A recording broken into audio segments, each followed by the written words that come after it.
The perfect 10 is not quite perfect anymore. And Buddy Murphy actually thinks he's a superstar? Uh, Really? Really? Really? Well, we're going to answer. We're going to talk more about that, ladies and gentlemen, right here on as WGS-TV reviews NXT. Hey, YouTube, are you ready for your hot tag? Because if you aren't, it's definitely time to work. This is Chris Hero, and you're watching WGS-TV.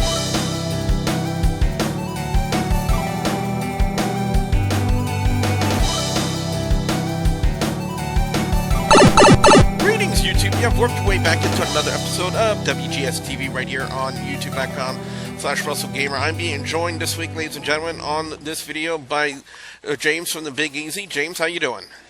so I'm doing this review in a Walmart. The first thing I do when I walk into a Walmart, somebody try to ask me for money. Really? Yeah. Oh, wow.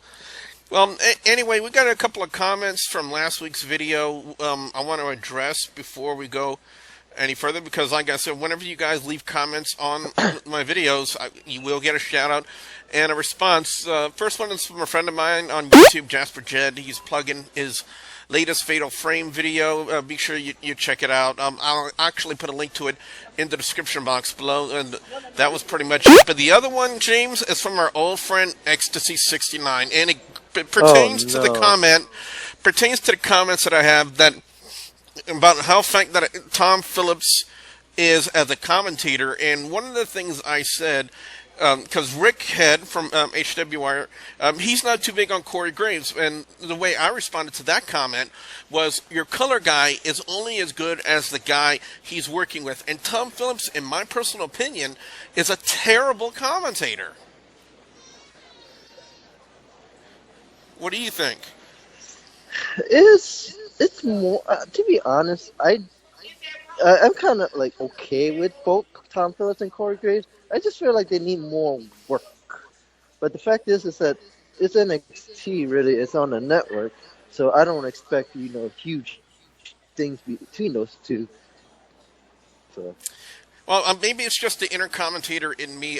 By the way, if I didn't say it, Ecstasy's comment was, he says he totally disagreed. The commentary team is very good. And like I said, that's all open to opinion. You know, everybody has one. You know, it's all saying it's like an asshole. Everybody has one. You know.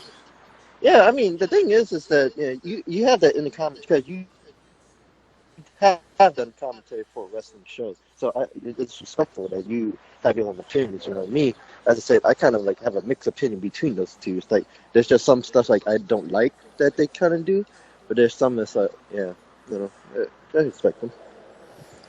Well, anyway, guys and gals, like I said, whenever you guys leave comments on the reviews, you get a shout out, and we will respond to your comments on the following week's review. So, with that being said, guys and gals, let's go ahead and get this NXT review started.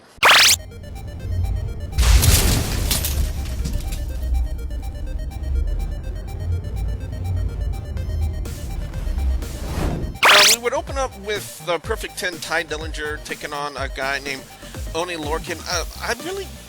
I really don't know what direction now they're really going with Ty Dillinger, because they had him lose twice to Andre Cien Almas, and now they're having him lose to a new guy in Oney Lorcan. It kind of sounds like they're going a familiar route with Paul. Like I don't know if you remember what they did with Paul Orndorff when he was in WCW, but he was like losing matches left and right until he kind of reinvented the Mr. Wonderful gimmick. Do you kind of see that possibly happening with Ty Dillinger? To be honest, I don't know, because I've never seen that one before, to be honest. So I don't have like really an opinion. I just don't know. I think you see how everybody's interacting with the 10, with the Perfect 10. I just think that character needs to do something different. That's why. Go ahead. No, you go ahead. No, I was gonna say, it's like he needs that little spark, and I don't know if this is the right move with NXT, doing him like losing all these matches to like new guys, and I just don't know. And he has a little potential, but I don't say NXT championship potential. So. Now, in between matches, there was a vignette, an interview with Austin Aries talking about how upset he was with his loss to Shinsuke Nakamura at the recent NXT Takeover event. And then, for some reason, No Way Jose, and let me just say this, James, when you saw No Way Jose come into the picture, you automatically knew. You can automatically tell what angle they're going to do now with Austin Aries. It was almost inevitable that something like that was going to happen. I was really surprised that they bringing No Way Jose into an Austin Aries feud. I really thought he would go with somebody else, but I mean, No Way Jose, I guess maybe it's the perfect fit because he is getting popular.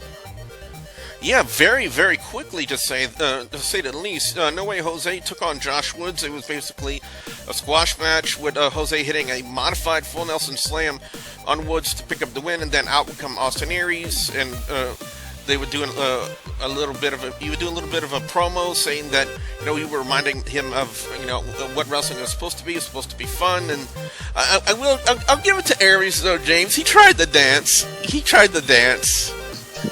Oh man, when I saw that, oh man. But you kind of knew what was expected after the dance.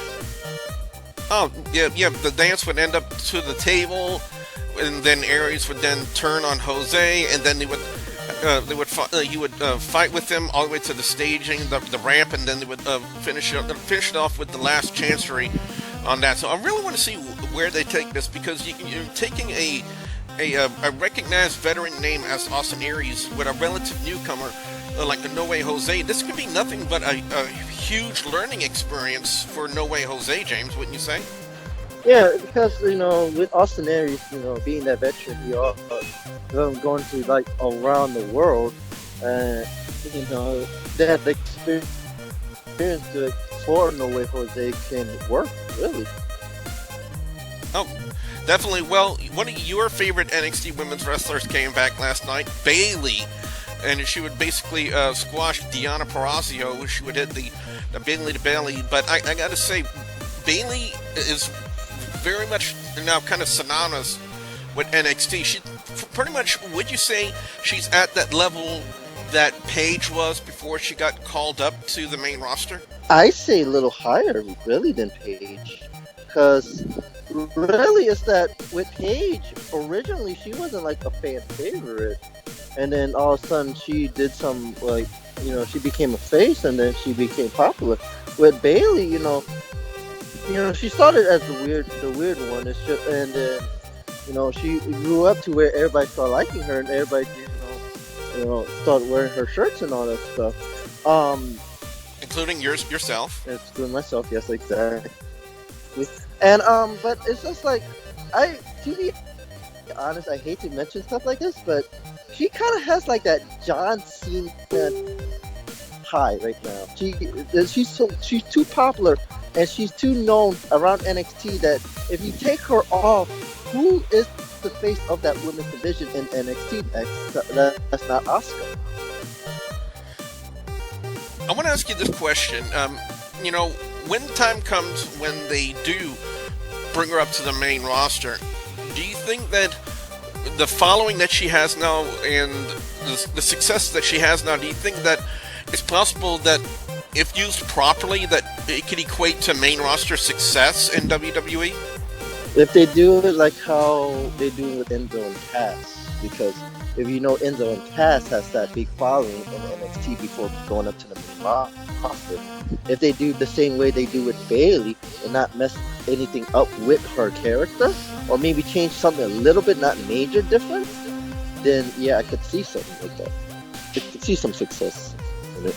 Well, Nia Jax would take on Liv Morgan. First off, I have no idea. I didn't realize that the jobbers in NXT got their own entrances, because that's basically what we've seen out of Deonna Purrazzo and Liv Morgan. They've done nothing but job in WWE, or as some people would call it, talent enhancement. Nia Jax, now would you say that, with her usage of the power bomb, that would be a much more deadly finisher in her moveset than, say, just the leg drop that she was doing?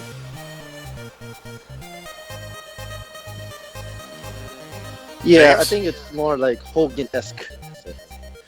Okay. But it was Nia Can you hear Jax. me? Yeah, Can you hear me yeah, I now? can hear you now. I can hear you now. I'm sorry. No, I was gonna say the leg drop is Hogan-esque.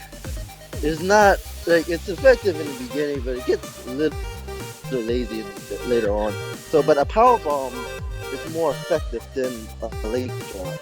So I think it'd be better off for her to use a power bomb as the finisher than with the leg drop. Now the question would be where they go direction with the NXT Women's title. Are they gonna do something like a triple threat? Because remember, Bayley still have a shot at the women's title because of a rematch clause, and Nia Jax is still basically the dominant heel. And we also have to mention the fact that there was a backstage segment, a confrontation, as it were, between Carmella and Alexa Bliss, both of them saying that they're going to be the next NXT Women's Champion, and they're going to have a matchup next week, with possibly one of them maybe getting bumped up if they don't do the match with Bayley soon. Now, speaking of big matches for NXT, the big confrontation between Finn Balor and Shinsuke Nakamura will take place in 3 weeks' time on NXT. And by the way, that match is going to be a show stealer anywhere, considering the caliber of talent that's going to be involved in that match. Finn Balor and Shinsuke Nakamura. If Shinsuke Nakamura and Sami Zayn at NXT TakeOver Dallas was a match of the year candidate, as James went on hold for just a second, then Shinsuke Nakamura and Finn Balor should be right at that same level. But now, the reason why I mentioned that, we would transition to an earlier in the day segment with Shinsuke Nakamura talking with William Regal as Regal was making the official announcement. Buddy Murphy would interrupt them and started complaining, yada yada yada, you're not treating me like the star I am. Shinsuke Nakamura would take offense to that, which would now end up with him in the main event against the King of Strong Style. I gotta say, what do you think about Nakamura's progression on his English for his promos? Do you think he's getting better at it? He needs a little bit more work, but he's getting up there. Yeah, it's kind of like riding a bike. The more you do it, the more experience you get, wouldn't you say? Yeah.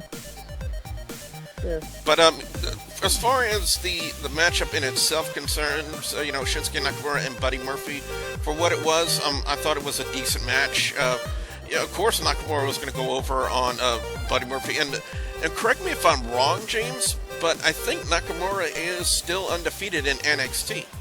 Yes, he is still undefeated in NXT. Yes. Yep, it was Nakamura with the Kinshasa on Buddy Murphy to pick up the win. And man, I gotta say, when he hit that spot, Murphy just collapsed like a ton of bricks, didn't he? Yeah. Well, anyway, my overall score on NXT this week's again a 3.5 out of 5. I'm going to give the best match of the night, believe it or not, to Shinsuke Nakamura and Buddy Murphy. With weirdest segment of the night is Austin Aries doing the No Way Jose dance. No way, Jose. No way. James, over to you. Your overall score and your pick for best and worst match or segment of NXT this week. I would say my best match would have to be the main event, and really it's like, because there's not much you can really pick out of, because most of the matches are jobber matches, right? Or talent enhancement matches. And my worst, I would say, the weirdest one would be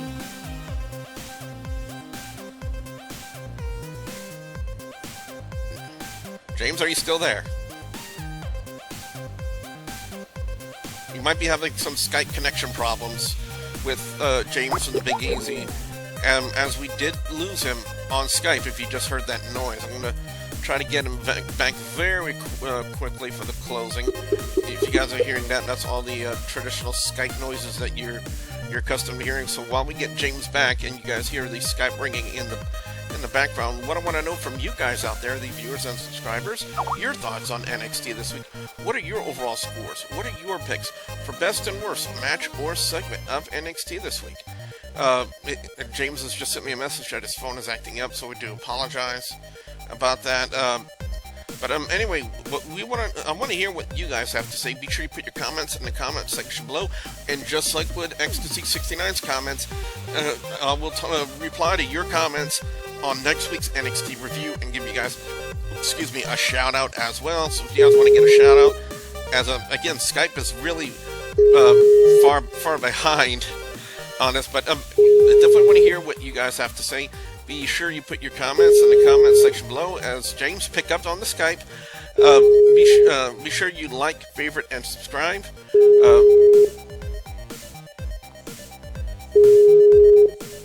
Okay, I guess James can't pick up.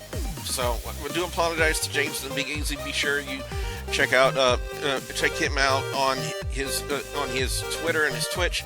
The links will be provided in the description box below. Also, don't forget, I'm live every Tuesday at 8 p.m. Central Time with Sports Entertainment Tonight.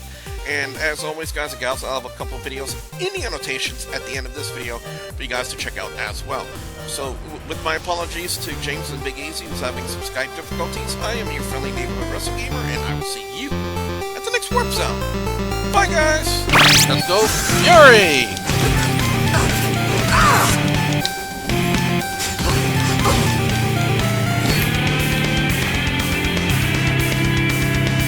Okay, catching smoke. Okay, I like that. Oh, we got a cutscene.